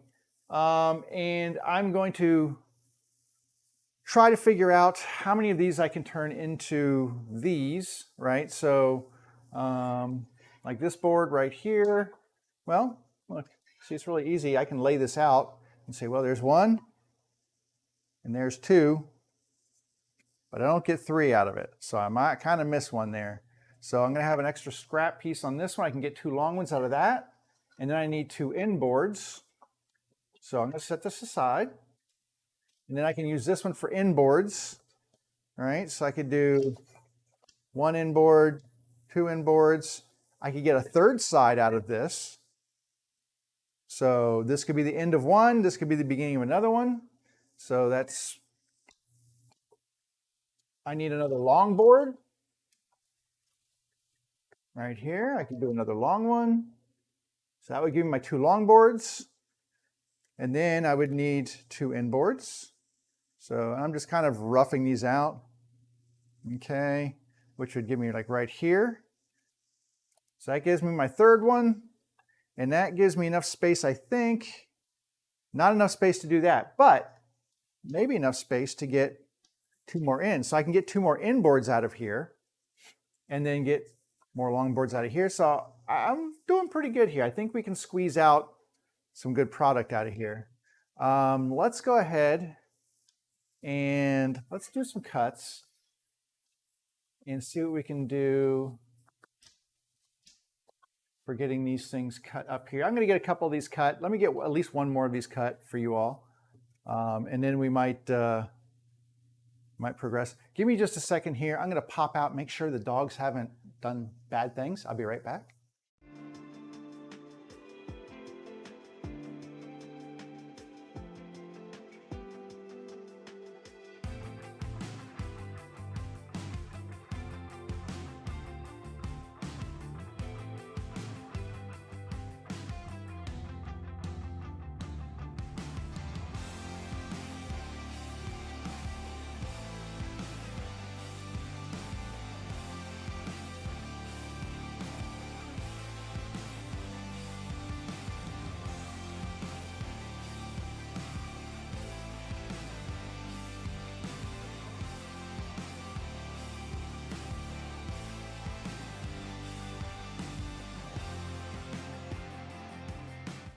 No coming out, stay in there.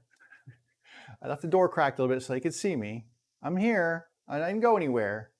You, stay inside, do not come out here. Go on, no, no, thank you. Thank you, it's just gonna get noisy. I'm gonna close this a little bit more. You, troublemaker, are gonna stick your head out here, aren't you? Why don't you bark and wake up the other boy? That would be good. Go wake up the other boy. He needs to stop sleeping anyway. Oh, Lord. Okay, I'm going to take one of these, use it as a measure after I trim this. I'm going to trim one edge off, get it square, and then use this to measure up my next base side. And we'll see how that goes. I'm going to try to plow through these a little bit. So let's get another one cut up here. All right, I got my ears. I'm going to, let's set the camera here, and then we'll get cutting.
Okay, let's see where we're at here. I have, okay, there's one complete one here. Excuse me, there's one completed one here. There's one long board here. Okay, so I need one another long one and then a couple more shorties to accommodate for this. I'm looking for something with some nice grain to it for maybe the front. This looks nice right here. So I would probably like to use this as the front of this one. I like to have some interesting grain, so I like to, before I just chop it all up, I like to check it and see what my grain looks like to at least get some interesting grain patterns in there. So let's get another long one out of this one.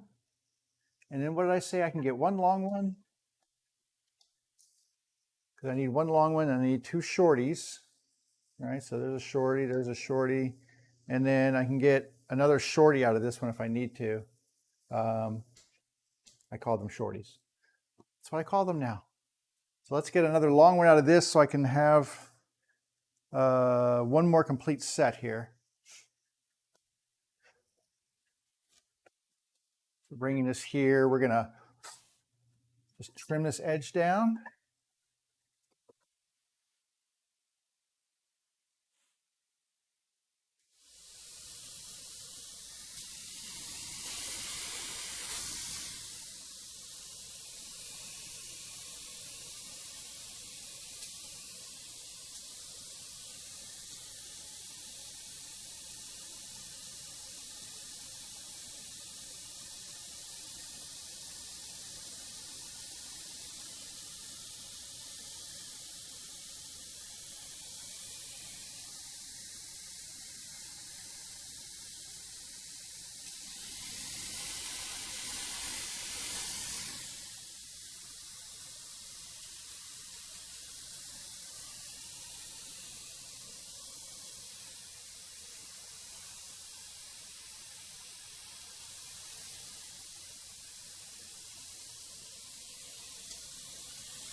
Okay, I've got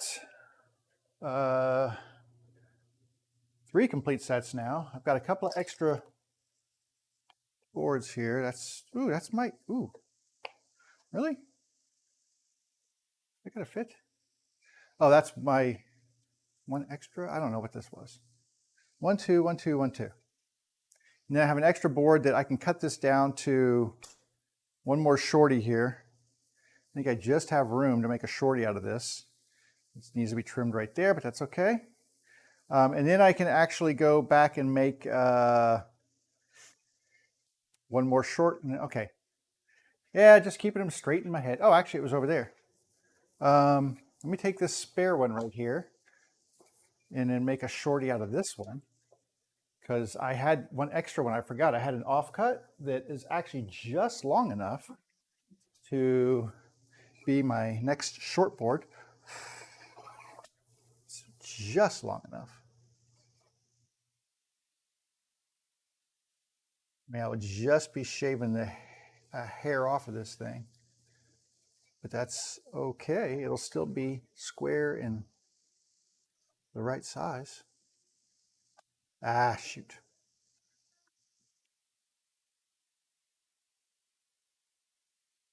This again.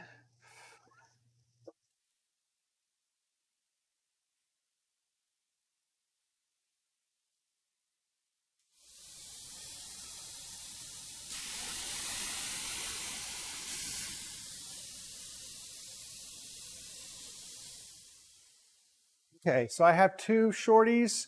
I now need two longer ones. So we'll come back here. We're gonna borrow a long one from here. Measure this thing up. Any interest? It's not bad wood over here. So I'll cut this one up right here. That's kind of nice.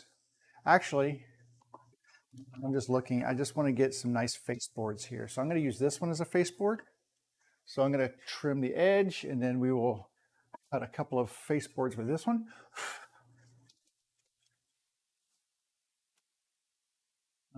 Maybe.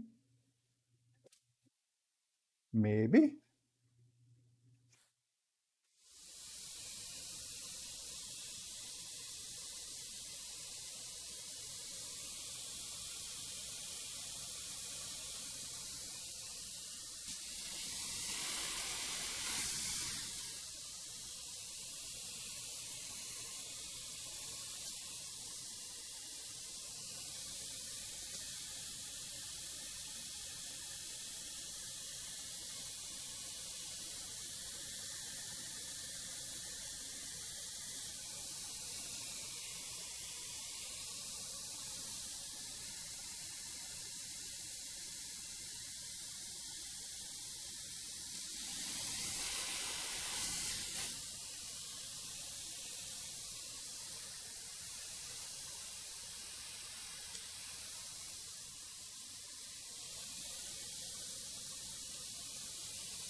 All right, let's see what we got here.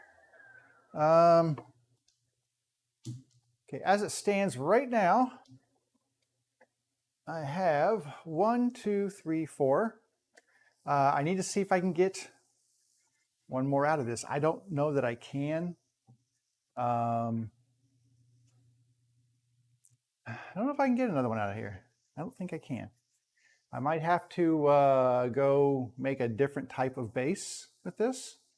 Let me just take this and measure these out here. I need 2 of these. So if I'm going to do this, let's set this up here. And let me just make sure. Okay, so this would be 1. And then got to give my 1/8 of an inch there for the cut. 2. And then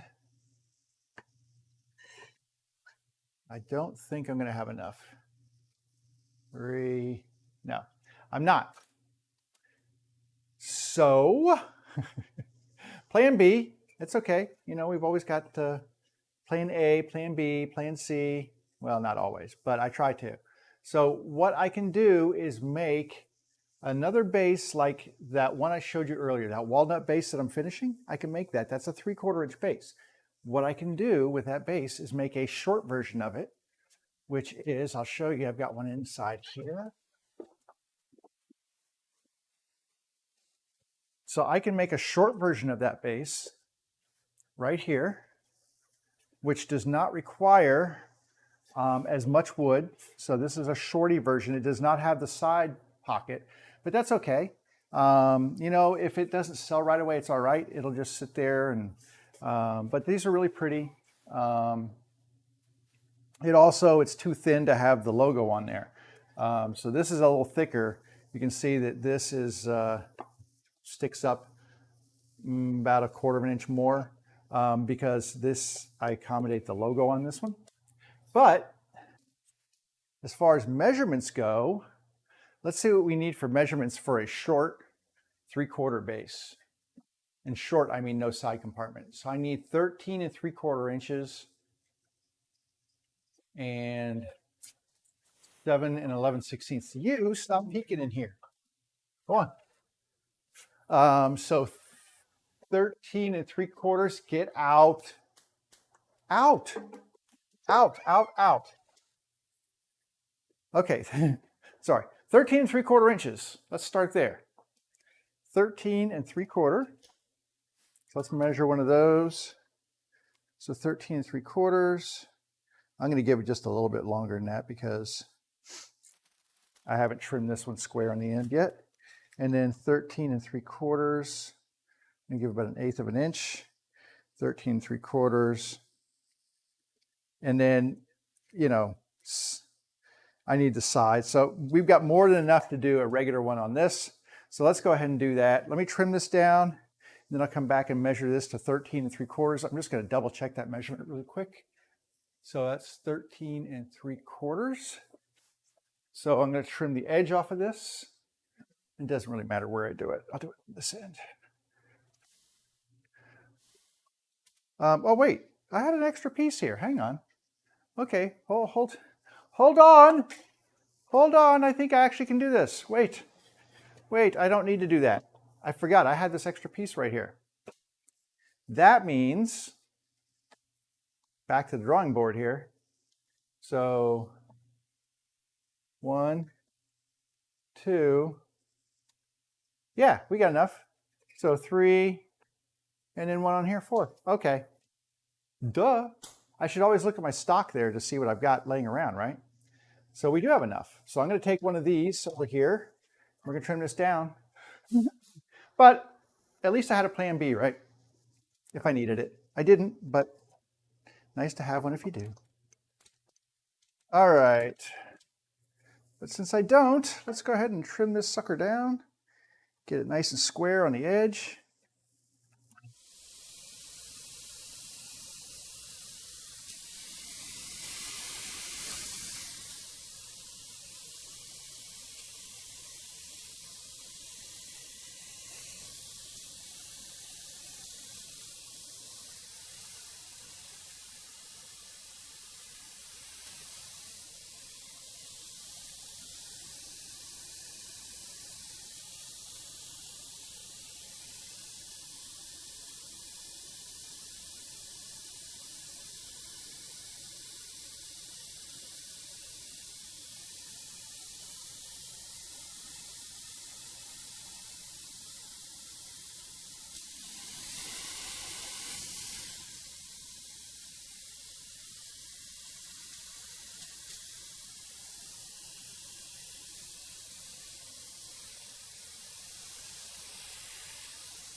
All right. I'm in a sawdust wonderland. Whew. That was fun. Okay. We are now set to kind of move forward. Let me wake up the computer here again. Sorry. Touch ID. Nobody. Oh, there we go. Free Fall Clash. Hey, welcome to the stream. Sorry, my computer went to sleep and I was cutting wood. Today I'm making kind of the same thing, only different. Instead of doing the standard sewing machine bases that I normally do, I'm doing something called a 301 base, which is for a different type of machine, and it's pretty cool looking. So I'm kind of knocking out the cut pieces for that. Plus I'm doing another piece here to accommodate a friend's old part of a sewing machine table. So this is a little bit something a little different. It's just a box that's going to fit into there. These are going to be kind of cool 301 type sewing machine bases right here.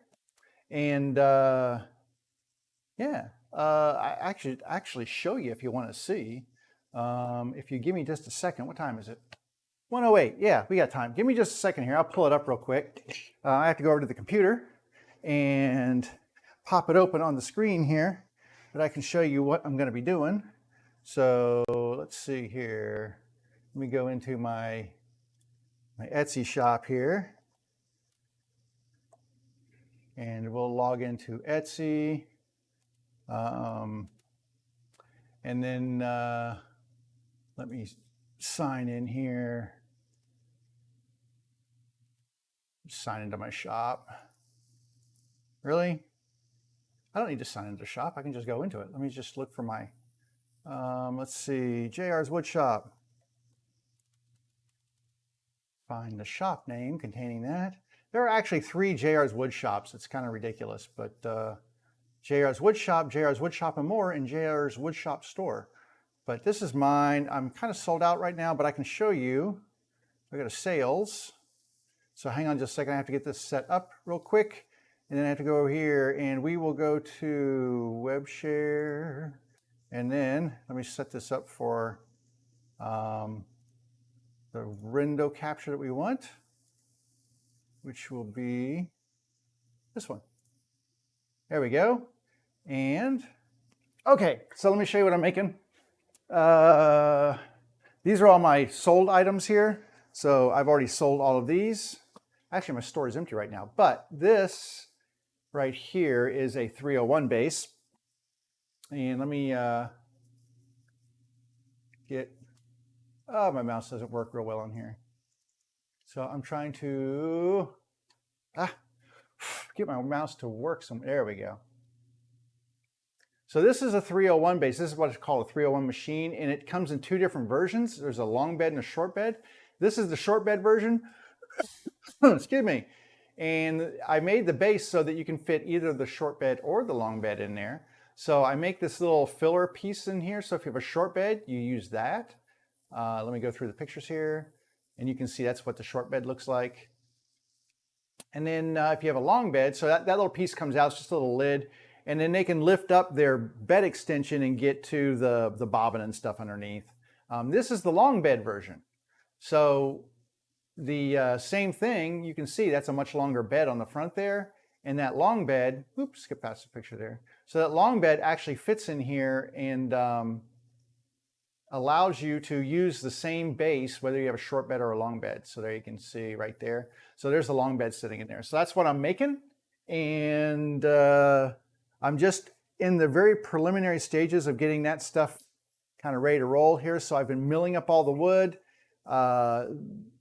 over the weekend, and last week I kind of milled all this stuff up from rough stock, got it down to 3-inch thick boards, and then today we cut the exact width, and then I just finished cutting the exact lengths we need to make these. The ones I'm going to do now are going to be slightly different. They are not going to be these dovetail versions. They will have regular joinery, kind of like, let's see if I can show you on this one here. So the ends on these, so the joinery is going to look more like this, where these end pieces will go all the way to the end, and these are kind of set in. Let me zoom in a little bit so you can see how these end pieces kind of sit in. That's how these are going to be.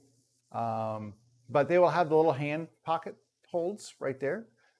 So that's kind of a thing that I do on all of them. This one, these are all sold. I just recently sold all of these. So yay for me. Let me get rid of that one and get rid of this one. And then see, I think I have one more of these. This is one that shows the long bed 301 from a different angle. So here's the 301 sitting in there. That's the long bed version. And then there is, like I said, the short bed version like that. And then I make these little lids that kind of go on there. So if you have a short bed or a long bed, doesn't really matter. You can throw it underneath. So it's kind of a multi-purpose kind of thing. So when I get ready to do these, I do the handles on my CNC machine. So let me show you. I'm trying to find an angle here. So I do the lids on the CNC machine. I do the handholds on the side here on the CNC, and then let's see if I can find an empty shot right here. I don't know if you can see that or not. So right here, there's a notch, and there's a notch on each side. I also do that on the CNC machine. Yeah, so I do rabbet joints all around the edge, and they just sit right in the rabbet joint, which is really nice. So there's nothing to attach or anything. I just let gravity do its job, and they just sit right in the rabbet joint. So there's a rabbet joint that goes around the entire edge of the base right here.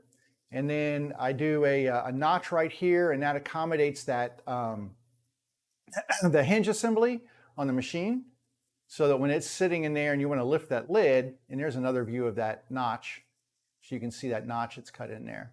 And I do that on the CNC, so I've got it kind of all measured out, and that works out really well for me.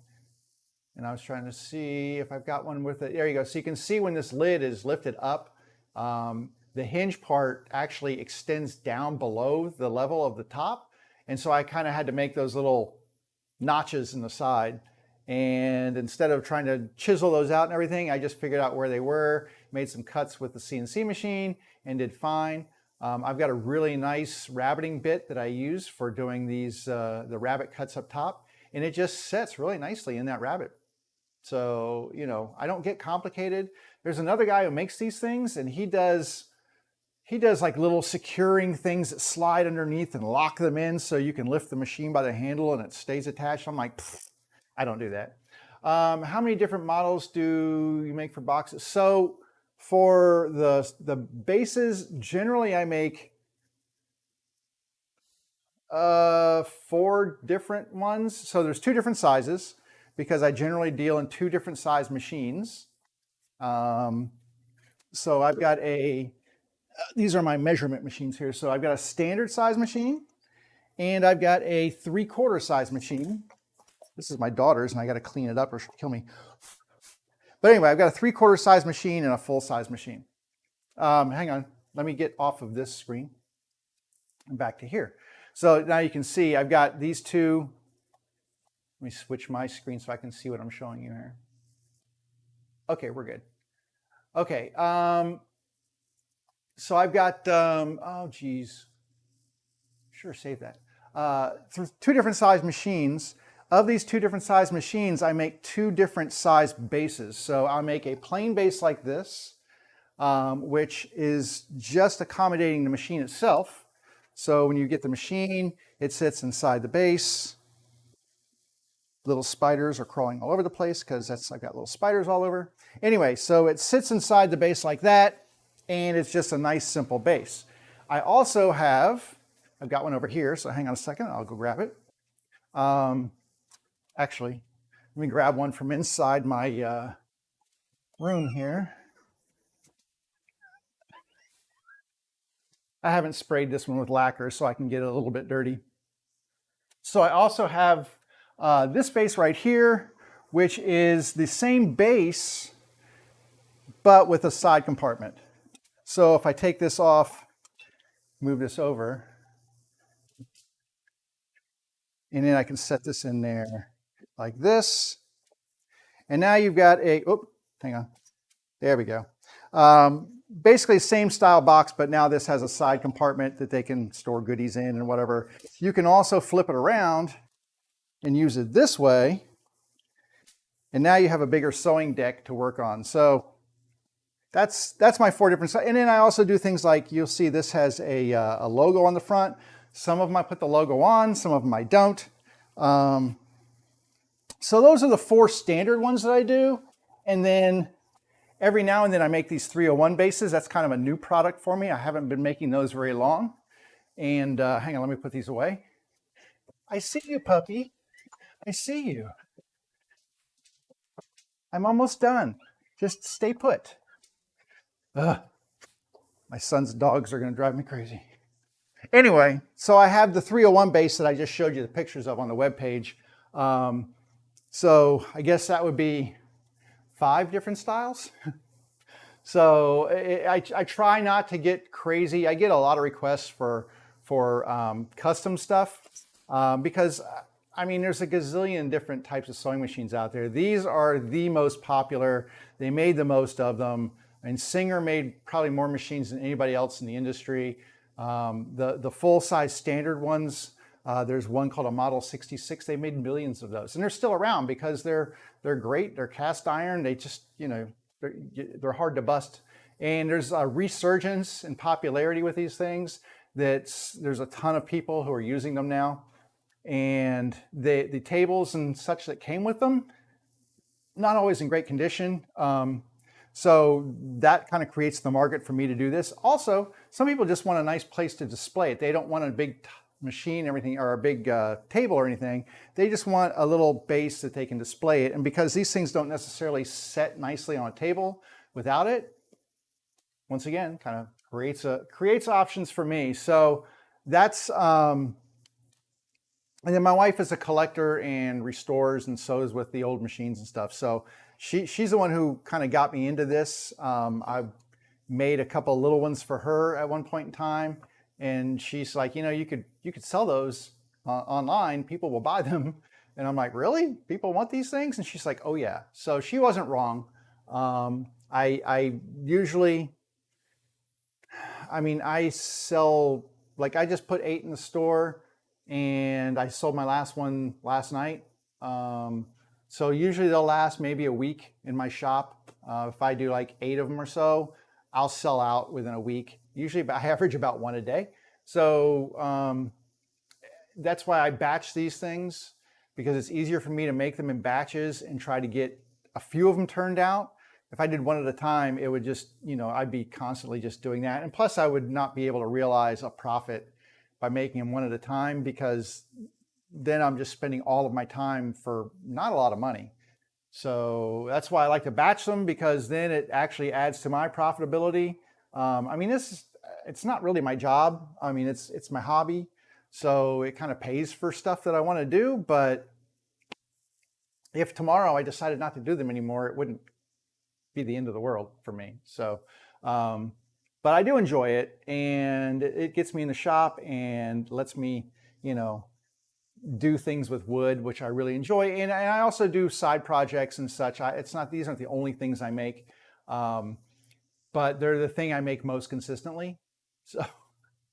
So usually if you pop in here to watch, I'm usually gonna be making some sort of a base. Not always. Like I made a table not long ago. I've got a lot of projects that are in process that I really need to get to.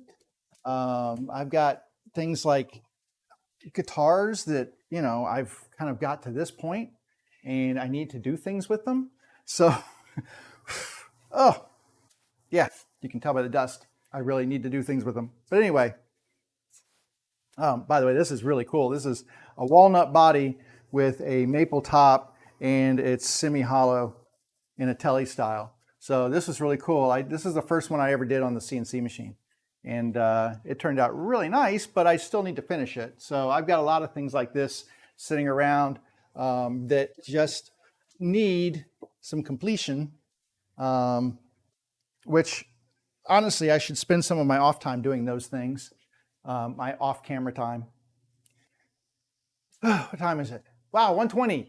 Okay, well, I actually got more done today than I thought I would with my son's dogs. making me run in and out of the house every now and then. But they are kind of getting a little crazy. I need to go let them outside. I need to grab some lunch. So what are we going to do? I will save any progress until Wednesday. Wednesday, what we will do is I might do the CNC work, because watching CNC on a live stream is slightly less interesting than watching me sand on a live stream. I mean, it's really, there's nothing to see. It just moves around and then it's done. So I'll do the handles and such for the sides here. Basically what that entails is me putting the pieces of wood together like this, and then the CNC machine cuts a pocket out right here so that when you separate them, now there's a handle on each side. So I'll cut the handles on there, and I will cut the little notches for those hinges. I'll do those on the CNC because, like I said, I have that already set up. All I have to do is put it in there and let it do its thing. So I'll get that stuff done, and then Wednesday, I'm going to start cutting the joinery on here. I kind of use like a dado type joint for doing these things. So we'll do the dado cuts and start gluing these things together, getting them in clamps and getting them to look more like boxes. And I've also got this big one right here, which is also a box of sorts, but we can do the same type joinery on this. So Wednesday will be joinery day. I think that's what we're gonna call that one. And that's where I will call it for the day. Thanks for stopping in, and yeah, Free Fall Clash. Thanks for stopping in, but I appreciate it. Always nice to have folks drop in on Twitch. Is more active. You all are just much more active than Facebook and YouTube. But I also get a lot of after show watches on those. So I don't know why people are really bored if they're tuning in after the fact. But anyway, thanks for stopping in. And anybody else who's watching, thank you for coming in, sharing some shop time with me. I'll be here next Wednesday and next Friday. I think I'm here for that. I'm here all week, and then I might be on a break the next week. So we'll see. But we'll play it by ear. Wednesday and Friday though, 11 o'clock. Come back and see me. I appreciate it. Stay safe. Wear your mask if you need to. Get your shots. All that good stuff. And yeah, take care. Have a good one.